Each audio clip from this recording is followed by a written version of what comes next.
আসসালামু আলাইকুম রহমতুল্লাহ। প্রিয় দেশবাসী, রাহমা, মাগফিরাত এবং নাজাতের পূর্ণ একটি মাস আল্লাহ তাআলার অশেষ মেহেরবানিতে আমরা কাটালাম। মহান রবের দরবারে দোয়া করি বারাকাপূর্ণ এই মাস আমাদের জীবন থেকে সব ধরনের গুনাহ খাতা, ভুল ত্রুটিকে মুছে দিয়ে আমাদেরকে পরিশুদ্ধ করে দিক। মহান মাবুদের নৈকট্য হাসিলের জন্য এই মাস হোক আমাদের উসিলা, এবং আল্লাহ রাব্বুল আলামিন সর্বোচ্চ বিনিময় হিসাবে জাহান্নামের আগুন থেকে আমাদেরকে বাঁচার পথ এ মাসের উসিলায় তৈরি করে দিন, এবং জান্নাতের জন্য আল্লাহ তাআলা আমাদেরকে কবুল করুন।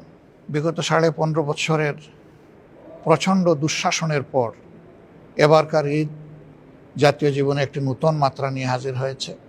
এর মধ্যে অনেক মা তার সন্তানকে হারিয়েছেন, অনেক বোন তার স্বামী হারিয়েছেন, অনেক সন্তান তার পিতা হারিয়েছে, অনেক ভাই বোন তাদের ভাইকে হারিয়েছে, অনেক বোন তাদের ভাইকে হারিয়েছে, আবার অনেক ভাই তাদের বোনকে, মাকে হারিয়েছে।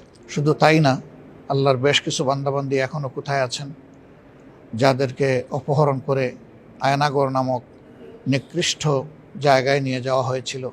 তাদের অবস্থা তাদের স্বজনেরা জানে না, আর তারাও বেঁচে থাকলে তারাও জানে না স্বজনদের অবস্থা কেমন।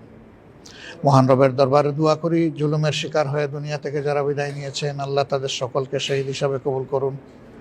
একই সাথে দোয়া করি যারা আহত এবং পঙ্গু হয়েছেন, আল্লাহ রাব্বুল আলামিন তাদের সকলকে সুস্থতার পূর্ণ নিয়ামত এনায়েত করুন। এবং যারা এখনও তাদের আপনজনের বুকে ফিরে আসেননি, আল্লাহ রাব্বুল আলামিন তাদেরকে বুকে ফিরিয়ে দেওয়ার ব্যবস্থা করে দিন।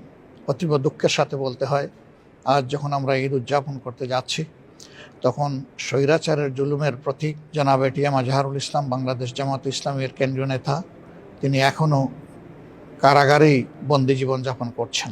আমরা জানি এবারকার ঈদ সকলের জন্য সমান নয়, গোটা জাতির জন্য আনন্দের হলেও যারা আপনজনকে হারিয়েছেন, যারা নিজে আহত এবং পঙ্গু হয়েছেন, তাদের মনে অনেক দুঃখ এবং বেদনা আছে। এই জাতির প্রত্যাশা চিরতরে এই ধরনের জুলুমবাজ এবং জুলুমবাজের অবসান হোক, যাতে ফ্যাসিজম বা দুঃশাসন আবার জাতীয় জীবনে ফিরে না আসে। এবারকার ঈদে জনগণের সেটাই আল্লাহ তাআলার কাছে কামনা হোক এবং প্রত্যাশা হোক। আমরা প্রিয় দেশবাসীর সকলের সুখ শান্তি, নেক হায়াত এবং সুস্থ জীবন কামনা করছি।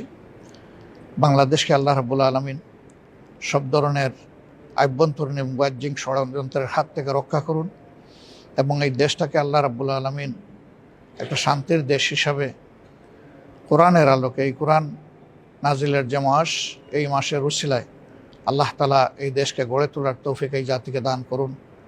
সবাইকে অনেক অনেক শুভেচ্ছা। আসসালামু আলাইকুম রহমতুল্লাহ।